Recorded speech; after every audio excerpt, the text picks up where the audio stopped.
마태복음 13장 44절부터 46절까지 말씀입니다. 제가 한 절, 여러분이 한 절, 그리고 다 같이 한 절 이렇게 읽겠습니다. 천국은 마치 밭에 감추인 보화와 같으니 사람이 이를 발견한 후 숨겨두고 기뻐하며 돌아가서 자기의 소유를 다 팔아 그 밭을 사느니라. 천국은 마치 좋은 진주를 구한 장사. 함께 읽겠습니다. 극히 값진 진주 하나를 발견함에 가서 자기의 소유를 다 팔아 그 진주를 사느니라. 아멘. 예수님은 이 땅에 오셔서 하나님의 나라에 대해 가르치고 전파하셨습니다. 마태복음 13장에서 예수님께서 천국에 대해 여러 가지 비유로 말씀하시는데요. 44절과 45절에는 천국에 대해 예수님께서 연속하여 두 가지 비유로 말씀해 주고 계십니다. 이 두 가지 비유를 함께 보시면 몇 가지 공통점이 나타납니다. 44절을 눈으로 함께 볼까요? 천국은 마치 밭에 감춘 보화 같으니 사람의 일을 발견한 후 숨겨두었다고 하고요. 46절은 극히 값진 진주 하나를 발견하매라고 합니다. 공통점이 보입니다. 무엇입니까? 발견했다라는 것이죠. 발견이라는 단어를 국어사전에서 찾아보면 미처 찾아내지 못하였거나 아직 알려지지 아니한 사물이나 현상, 사물 따위를 찾아냄이라고 되어 있습니다. 찾아내지 못하였거나 알려지지 아니한 사물이나 사실. 천국은 알려지지 않고 감추어져 있어서 발견되기를 기다리고 있습니다. 아무에게나 보이는 것이 아니며 찾고 구한다고 해서 모두에게나 나타나는 것도 아닙니다. 천국은 발견되어져야 하기에 힘써 구하고 찾고 갈망해야 하는 것이죠. 그리고 두 번째 공통점이 있어요. 두 비유에 등장한 사람은 발견한 후에 어떤 행동을 하고 있습니까? 보시면 사느니라 라고 합니다. 사느니라. 보화가 숨겨진 밭을 샀고 진주를 샀어요. 천국은 공짜로 주어지는 것이 아니라는 사실입니다. 사야 해요. 대가를 지불해야 하죠. 우리 모두 기회 비용을 잘 알고 있습니다. 무엇인가를 얻기 위해 포기해야 하는 비용입니다. 대가를 지불해야 하는 것이죠. 상추를 얻기 위해서는 동네 마트에 가서 돈을 내고 사야 해요. 혹시 집에서 텃밭을 갖추어 기르는 분도 계실 텐데요. 그렇다면 무엇을 지불합니까? 시간과 노동을 지불하죠. 어찌되었든 무엇인가를 지불했기에 맛있는 상추를 먹습니다. 이렇게 말씀하시는 분도 계실 것 같습니다. 옆집 집사님이 주셔서 먹었습니다. 그렇게 이야기할 수 있겠지만 그것은 옆집 집사님께서 대신 그 대가를 지불한 것이죠. 천국을 발견한 자들은 발견한 것으로 그치지 않고 그것을 위해 대가 지불을 해야 한다, 사야 한다는 것입니다. 천국은 모든 이들에게 보이지 않아요. 발견한 자들, 허락된 자들은 적은 수이며 발견하고도 모두가 그 천국을 사게 되거나 소유하게 되는 것은 아니라는 말씀입니다.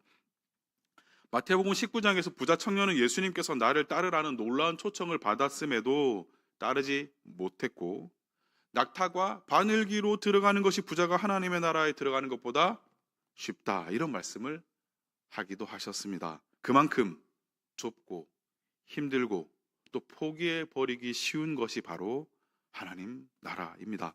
대가지불 없는 천국, 그저 은혜가 있고 사랑이 넘치고 용서와 용납함이 있고 슬픔은 없는, 또 자유함은 있는, 이런 이미지로만 천국을 생각하다 보면 발견한 모두가 그것을 소유하려고 뛰어들고 대가지불하지 않겠습니까? 이렇게 할 것 같잖아요. 하지만 성경이 말씀하는 하나님의 나라를 깊이 묵상해 보면 그렇지 않은 경우가 많다는 것이죠. 그러면 어떻게 천국을 사는 자가 됩니까? 누가 천국을 소유합니까? 라고 질문할 수밖에 없어요. 이럴 때는 다시 성경으로 돌아가야 합니다. 위에서 본 두 가지 공통점 발견했고 또 그 다음에 샀죠. 그 사이에 공통점 한 가지가 더 있어요. 자기의 소유를 다 팔았다라는 것이죠. 이제 계산이 들어가야 합니다. 계산 없이 자기의 소유를 파는 자는 없을 테니까요. 갑자기 길을 지나다가 여러분에게 소유를 다 파세요 하는데 계산도 없이 왜 그렇게 하느냐, 왜 나의 소유를 다 드려야 하느냐, 이렇게 하는 사람은 아무도 없어요. 아니, 다 팔아야 한다고? 어떻게 모은 나의 재산인데, 어떻게 일군 나의 사업인데 다 팔아야 한다니? 이 워렌 버핏은 투자의 비결을 묻는 질문에 다음과 같은 유명한 말을 남겼죠. 제1원칙은 절대로 돈을 잃지 마라. 제2원칙은 제1원칙을 기억하라. 투자라는 것은 손실을 최소화하고 지키는 것이 투자의 기본이라는 것입니다. 손실을 고려하지 않고 기대되는 수익만을 따지면 그것은 투기가 되죠. 그런데 본문은 손실을 계산하는 것 같지가 않아요. 자기의 소유를 다 팔아서 보화를 사버렸다고 합니다. 제대로 계산도 해보지 않은 것 같습니다. 뒤를 돌아보지도 않고 앞만 봅니다. 모든 것을 던졌어요. 무모해 보여요. 단번에 자신의 인생 전부를 던진다는 것, 너무 위험한 투자, 아니 도박 아닙니까? 우리는 현실에 뿌리 내려 살아가는 자이기에 먹고 입고 자는 일상의 삶을 무시할 수는 없잖아요. 하나님께서 부르신 자리에서 성실하게 살아내라고 우리를 이곳에, 우리가 사는 그곳에 부르신 것이 아닙니까? 은혜는 받았지만 섬김의 자리에 나아가긴 해야겠지만 계산해보고 따져보니 내가 정말 할 수 있을까? 라는 생각이 든다는 거죠. 아니, 그렇게까지는 하고 싶지 않아요 라는 마음이 든다는 거죠. 아니, 심어야 거둔다는데 난 더 이상 심을 여력이 없어요. 그래도 심어야 합니까? 이게 맞는 것일까요? 지금은 아닌 것 같아요. 이런 주저하는 마음이 든다는 것입니다. 성경을 보면 온통 하나님의 나라, 우리가 찬송을 불러도 하나님의 나라 맞습니다. 온통 예수님의 관심은 하나님의 나라가 맞는 것 같은데 내 소유를 다 팔아야 한다라고 생각하고 따져보고 계산해 보니 아니 정말 이렇게까지 해야 되는 것인가? 그만큼 가치가 있는가? 그냥 조금씩 조금씩 배우고 성장하면서 걸어가면 되겠지 뭘 그렇게 단번에 하라고 하실까라는 이런 마음이 든다는 거죠. 예수님도 이런 말씀을 하셨잖아요. 너희 중에 누가 망대를 세우고자 할진대 자기의 가진 것이 준공하기에까지에 족할는지 먼저 앉아서 그 비용을 계산하지 아니하겠느냐. 또 어떤 임금이 다른 임금과 싸우러 갈 때 먼저 앉아 1만 명으로서 저 2만 명을 거느리고 오는 자를 대적할 수 있을까? 헤아리지 아니하겠느냐. 계산하고 헤아리지 아니하겠느냐. 이 말씀을 주신 건 아마 우리의 이 고민을 이해하고 계신 예수님께서 그래 먼저 계산해보라, 헤아려보라 라고 하는 말씀일 수도 있잖아요. 아, 예수님도 우리 마음을 이해해 주시네요. 이렇게 항변할 수 있어요. 그런데 그 바로 다음에 이어진 말씀이 어떤 말씀이 나오냐면요, 이와 같이 너희 중에 누구든지 자기의 모든 소유를 버리지 아니하면 능히 내 제자가 되지 못하리라. 계산해보라, 따져보라, 헤아려보라 하시면서도 그 의미는 따져보고 조금씩 하나님 나라를 천천히 가라, 미루라 라는 의미가 아니었어요. 자기의 모든 소유를 던질 각오, 모든 것을 걸고 따를 각오가 있어야 예수님의 제자가 된다, 이런 말씀이 있었어요. 예수님의 말씀을 보니 이 부분에 대해서는 타협의 여지를 주시지 않는 것 같습니다. 그래서 더 고민이 돼요. 아니 정말 단번이 맞습니까? 단 한순간의 천국을 소유하기 위해 내 모든 것을 던지는 것이 가능하기나 한 것일까요?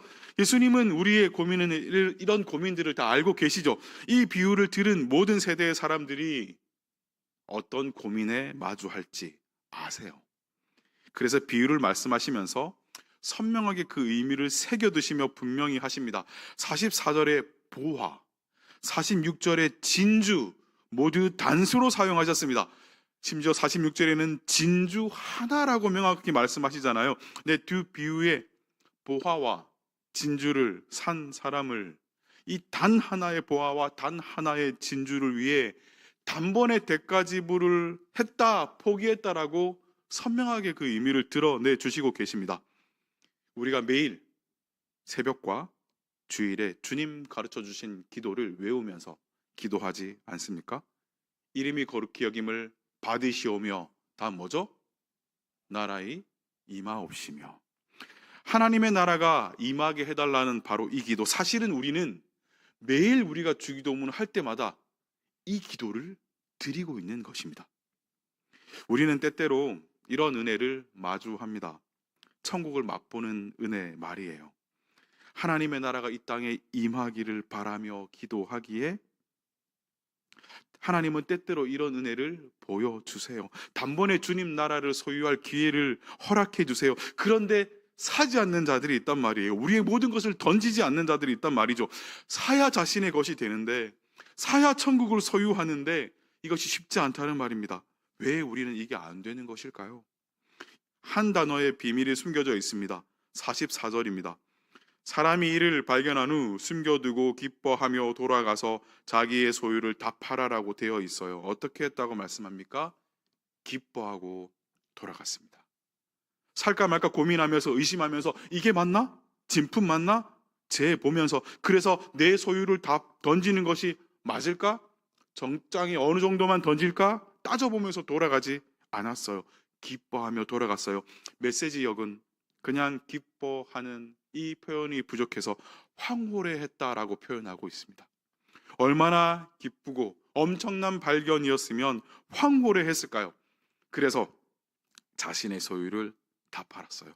주저함 없이 망설임 없이 자신의 소유로 보화를 진주를 사는 비용으로는 자신의 소유랑 비교해 보니 오히려 너무 적게 느껴집니다. 적은 정도가 아니라 아무것도 아니라라고 배설물처럼 느껴진 것이죠. 그래서 나의 소유 정도 팔아서 이것을 살 수 있다면 그것도 지금 와우 이러면서 하나님 나라 감춰진 보화를 산 것입니다. 복음은 그런 것이에요. 의심의 여지도 없이 반박의 여지도 없이 망설일 필요도 없는 압도적인 은혜, 거부할 수 없는 은혜, 심지어 남들에게 알려진다면 자신이 사지 못할까 봐 숨겨두고 자신의 소유를 팔아서 그 감춰진 밭을 사버리는 것, 이것이 천국을 발견한 것으로 그치지 않고 천국을 산 자의, 소유한 자의 특징입니다. 기쁨, 주체할 수 없는 기쁨, 고민할 필요도 없는 가치의 발견, 재고 따지는 게 무의미한 헌신, 헌신의 크기를 재는 게 무의미한 넘치는 기쁨과 은혜, 예배의 횟수를 세는 게 무의미한 하나님 앞에서 보내는 시간의 감격. 이런 자는 세상이 이해할 수 없는 것이죠. 성경은 이런 자를 세상이 감당치 못하는 자라고 표현합니다. 어디서요? 우리가 믿음장이라고 부르는 히브리서 11장에서요. 우리가 본받고 따르기 원하는 믿음의 선진들이 기록된 바로 그 장에서요. 히브리서 12장을 가만히 읽어보시고 오늘 본문을 함께 묵상해 보세요. 믿음장에서 언급된 많은 인물들 모두 세상은 이해할 수 없는 삶을 살았습니다. 모두 자신의 전부를 던지는 경험을 한 자들입니다. 고민할 필요도 없는 가치를 발견했기에 망설이지 않고 좁은 길을 선택한 자들입니다. 주님 따르는 헌신을 억지로 하지 않고 넘치는 기쁨과 은혜로 받은 자들입니다. 네, 우리는 그들을 믿음의 조상이라고 부릅니다. 그들은 천국을 산 자들입니다. 천국을 소유한 자들입니다. 주위에서 왜 그렇게까지 열심히 하느냐? 새벽부터 밤까지 뭐 그렇게 교회를 가느냐? 아니 일이나 하지, 이런 핀잔을 들어요. 그런데 저들의 눈에는 그렇게 보일 수밖에 없어요. 숨겨두었으니까. 다른 사람들은 그 밭을 사는데 그 소유를 다 팔 만큼의 돈이 필요한지 전혀 몰라요. 가치를 모르는 자들이기에, 발견하지 못한 자들이기에, 그들에게, 가치를 모르는 자들에게 금은 그저 금속일 뿐입니다.